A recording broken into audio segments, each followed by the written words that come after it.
Let's open our Bibles to the book of James. And my goal tonight is to cover verses 9, 10, 11, and 12. That's my goal for this evening, 9 through 12. And we're going to be looking at different views of material possessions. Now, Brother Gordon and I had some great talks last week and found out that he and I agreed not only on some scriptures that other people don't agree. We both are very, very context-oriented. And we looked at some scriptures that I'd say 9 out of 10 preachers that I know pick the verse, don't read the context before or after. And I said, by the way, what do you think about this verse? And lo and behold, he and I agree, context, context, context. So tonight, in looking at context, the context is suffering. The context is trials. The context is going through times of persecution, times of affliction, times to where, you are being tested and tried, very much like Job was. Maybe not that bad, but you're being tested and tried.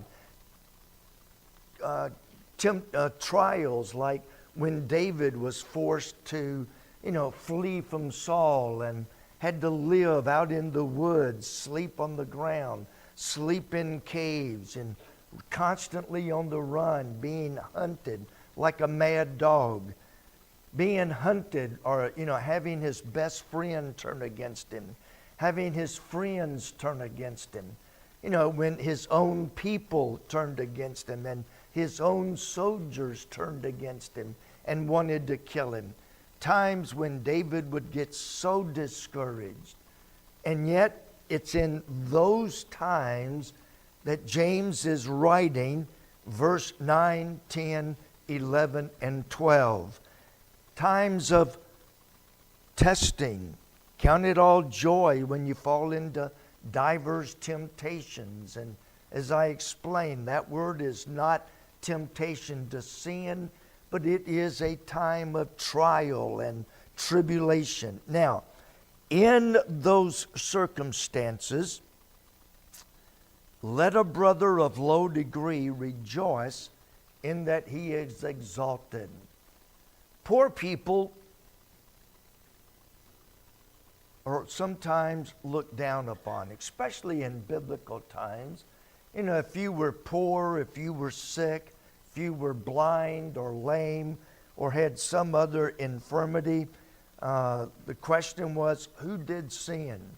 If you were poor, you were, looked down upon, as about all you could do was beg, and you weren't worth very much. So being poor is not necessarily anything to be ashamed of. I've mentioned, and I know I've mentioned it, but Brother Gordon and I were talking about it. We grew up under some similar circumstances. By the way, he was born right there in Lexington. So, he's a Kentucky boy at heart. But, we were so poor, and he said it. We didn't have the government telling us how poor we were, so we didn't know we were poor. We didn't know we were poor. We were happy. We had 3 meals a day. On a really, really good day, Mom would bake cookies or cake or something. And if Dad had some overtime, or he also, he worked full-time at the Army Hospital. He also worked part-time selling insurance.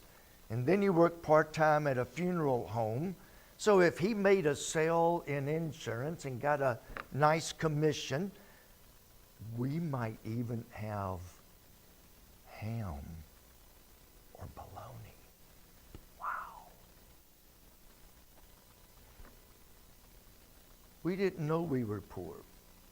Didn't know it until, well, I guess I was grown before I realized that we were poor growing up. I'm sure some of you probably have had similar instances. You know, people look down their nose. Oh, don't you feel sorry for them? They're so poor. Even in trials and tribulations, don't think you're worthless because you're poor. Let the brother of low degree, you know, you're suffering. You're dirt poor. I don't know how many of you remember who Mary Lou, the gymnast. Yes, she was from Houston when we lived down there. She was a big star, but some of you know she almost died last week and had a very rare form of pneumonia. She was in ICU for, I don't know, a week to 10 days, almost died. And because she doesn't have insurance, they started a GoFundMe to pay her hospital bill. Under that article, someone had written, they looked up, saw her net worth was over $8 million net worth, and they were asking, why does she need GoFundMe when she's worth over $8 million? Sickness can be tough on poor people. You know, if you're sick and don't have insurance. You know, I can tell you that you go to a doctor, one of the first questions they're going to ask is, do you have insurance? If you don't have insurance, they'll treat you in ER. By law, they have to treat you in ER. But if you go to a doctor's office, they don't have to treat you. And if they do, you're going to get the bare minimum treatment. Poor people, you know, even today they're still looked down upon. James says, let the brother of low degree rejoice. How can a poor person who is sick, going through trials, going through temptations, what does he have to rejoice in? Because he is exalted. And now remember, he's writing to brethren. He's not writing to people in general. In verse 2, my brethren. So even though your circumstances may be terrible, you can rejoice because God saved you. You can rejoice because, you know, this life is only short. This life is very short. And though I suffer for 40, 50, who was it? Somebody I just read turned 105 the other day. Some big famous person turned 105. You know how long 105 is compared to eternity? How long you think 105 years? I'm not going to ask you how old your mother is. But how old are you? You're 10? You're 10. I'm almost 72. She's thinking 72. That's Methuselah. 105. It's that long. I was talking to someone this week, and we were talking about age, and they were older than me, and they said, you know, seems like just yesterday. You know, it is. In eternity, 105 is only, I don't know, 20 minutes or so. Life is short. Don't rejoice. Don't get depressed because you're poor. Don't get depressed because you're going through afflictions. Rejoice that this If in this life only we have hope, we are of all men most miserable. If all we've got is this life, well, I'm a multi-millionaire. I've had a lot of funerals over the years. You know how much money they have taken with them? Nothing. My son-in-law several months ago had a funeral, and he couldn't tell me who it was, and I wouldn't have known him anyway. But they wanted a casket, just the casket, nothing else. The casket was over $20,000 just for the casket.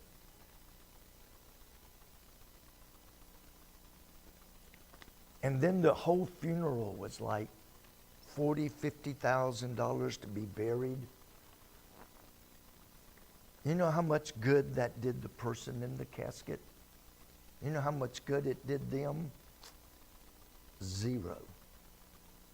My wife and I used to joke that just cut us up in little teeny pieces, stick us in a shoebox, take us out in the yard somewhere and bury us.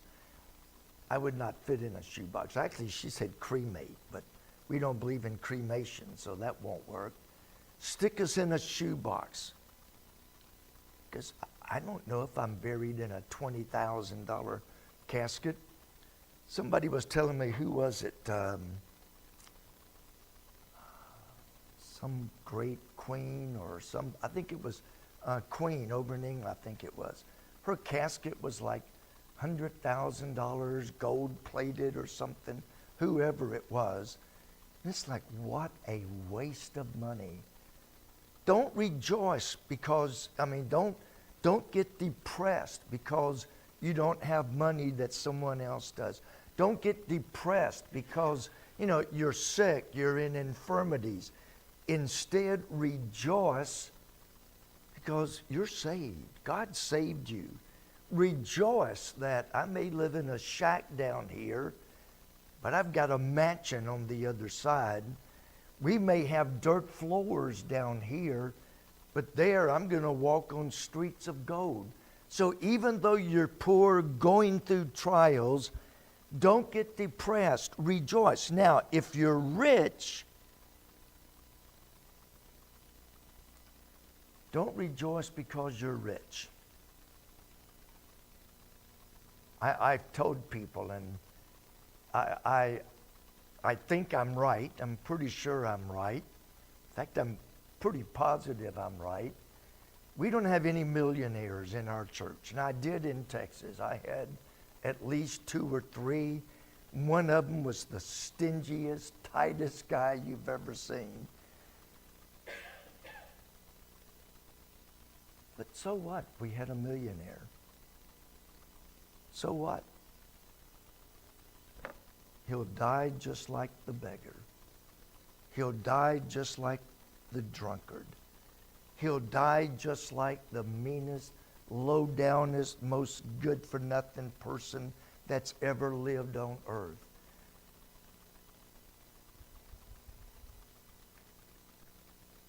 I lost my notes there. Jesus said, as Jesus looked around about in Mark 10, said unto his disciples, how hardly shall they that have riches enter into the kingdom of God. Now, I've had people take that verse and say, oh, if you're rich, you can't be saved. That's where you have to take Matthew, Mark, Luke, and John together. One of the other Gospels says, it's not having money, but it's how hardly shall they that trust in riches. It's not having money, it's trusting in those riches. 1 Timothy, Paul said, charge them that are rich in this world, that they be not high-minded. Don't let your riches cause you to look down your nose at others. Brother Gordon and I were talking, it reminded me of an experience my wife and I had. First church I pastored, was in an old storefront. You know, the outside walls were like this, so, you know, it wasn't anything fancy. It was an old storefront, but we had a family. Now, we were in the new building when we had this family. That's right, we had built a basement, and it was in our new building. This family came, and they came a couple times, and my wife and I went to visit them. We knocked on the door, and they opened the door, and as you walk in, there are roaches running all over the place. They invited us in, and, you know, there's roaches everywhere. They invited us to sit on the couch. Had to knock the roaches off the couch before you could sit down. And we invited them to church. They came. God saved several of them. Now, that was before we left. It's like, I was teaching college at that time. And one of my students said, I would never go into a home like that. And I said, you're wrong. It's not verbatim, but he got the message. He said, my suit, and this was back in the 70s, my suit was over $100. I would not wear my suit into a house like that. Some people, they don't take baths regularly. But you know what? They have a soul just as much as anybody does. Just because you're rich, don't look down your nose at anyone else. But for the grace of God, that could be me living in that house. I know I've told some of you, house we lived in for many years, you could stick your fingers through the outside walls. When it snowed, snow would blow in and pile up inside the house on the floor. When Mom raised chickens, you could get down, there were gaps in the boards on the floor. You could see the chickens under the floor. We were poor by all definitions, and there were people that looked down their nose at us. But you know what?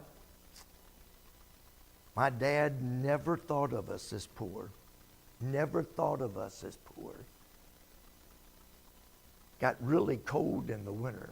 I'll tell you about that sometime. But don't trust in uncertain riches.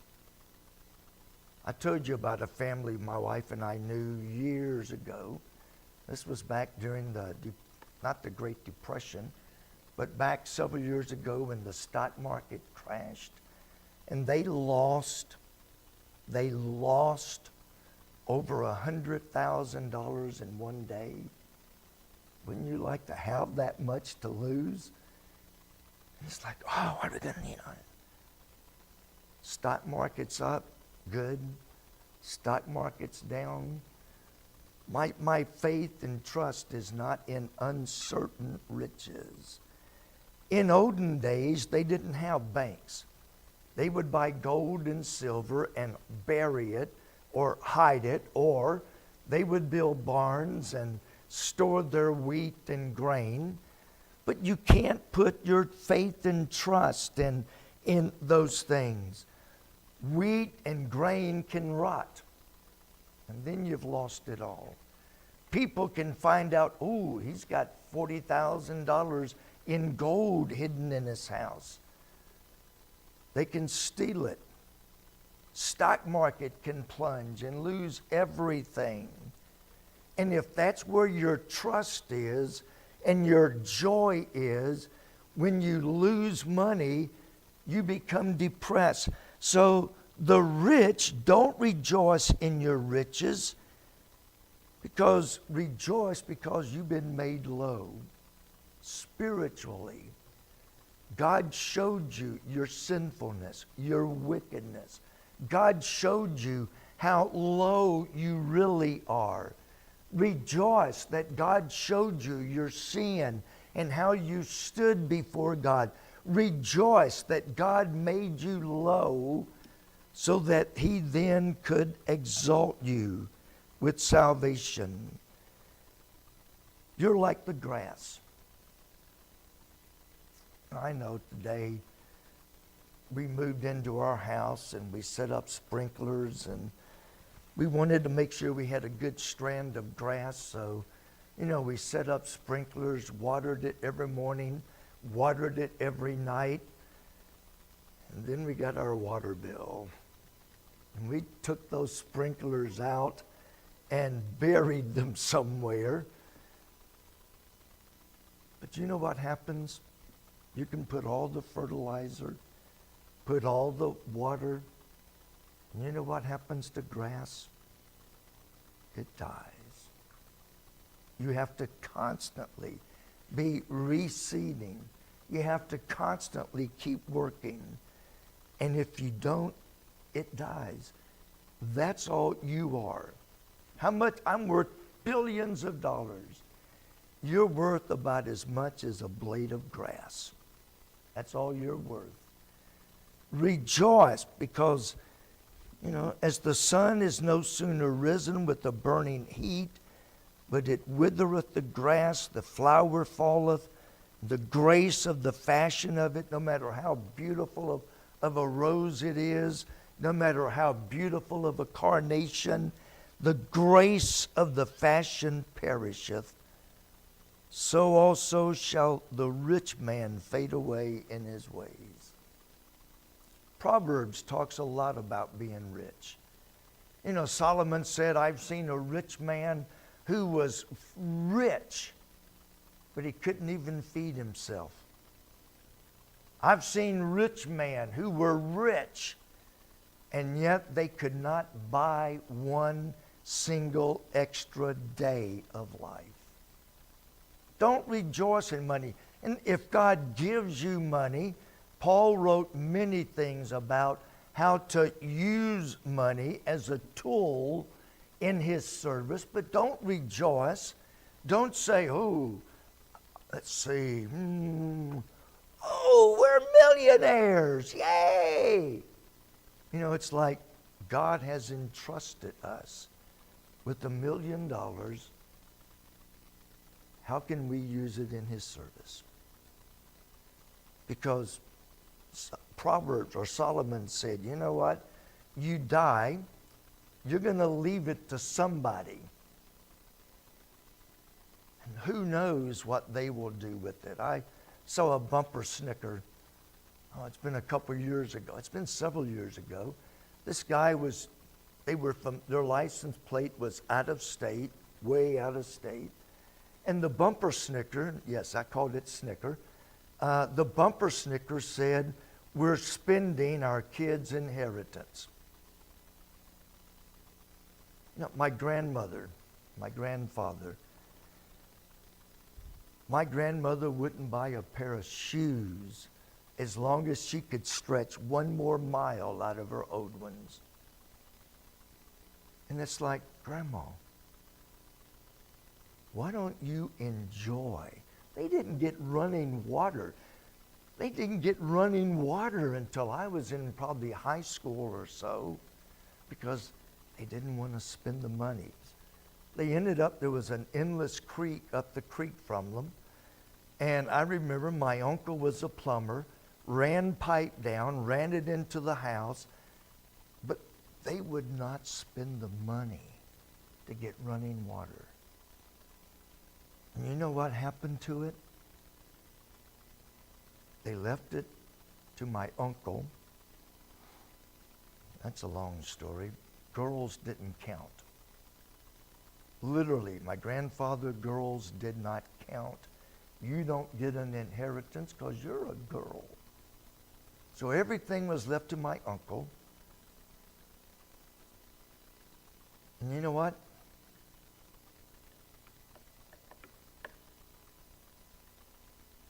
I was down to visit him before my brother moved. My granddad had some old antique tools. They are so rusty you can't even turn them. My uncle says, that's exactly the way My dad left it.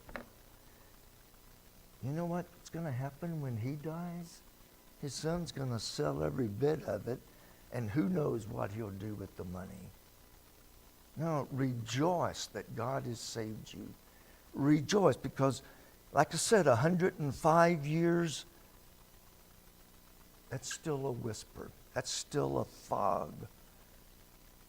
Jesus said in Luke 10, notwithstanding, in this rejoice not, that the spirits are subject unto you, but rather rejoice because your names are written in heaven. Our salvation cannot be stolen, and it cannot be lost. Blessed is the man that endureth temptation, for when he is tried, he shall receive the crown of life which the Lord hath promised to them that love him. Regardless of your trials and how much trials you've been through, the person that endures, stands firm, comes through it stronger than he was before. Think of Job. Trials will either make or break a person. You probably know people who have gone through trials, sickness, death, loss of loved ones, and they dropped out of church, dropped out of everything, withdrew, become hermits, died hermits because they never came through the trial. And then there are some who have been tried, and they come forth praising God, closer to God, worshiping God. Blessed is the man that endureth. He gets through it. He makes it through. And when he makes it through, he's still standing firm in his faith and trust in God. And he mentions a crown of life. There are 7 different crowns mentioned in the Bible. This one is called the crown of life. And I read, a dozen different commentaries, and 2 of them agreed, but that was about it. What is this crown of life? I think, and it is a literal crown that will be given to those at the judgment seat of Christ who stayed true to God, stayed true to God's word, and came through it. Job would certainly fit in that trial. You see, going through the trial and having stood true prepares us to receive a crown that no one else can receive except those who have gone through it. Somehow it is reserved strictly for those who have been through the fire, come through the fire, still stand in spite of the fire, still maintain their testimony, maintain their faith, maintain their trust. They come through it, and because they came through it, they love Him. It's reserved for those who love Him, but they love Him because they have come through the trial. They've gone through the affliction. And instead of becoming angry, it just makes them love God even more. All right,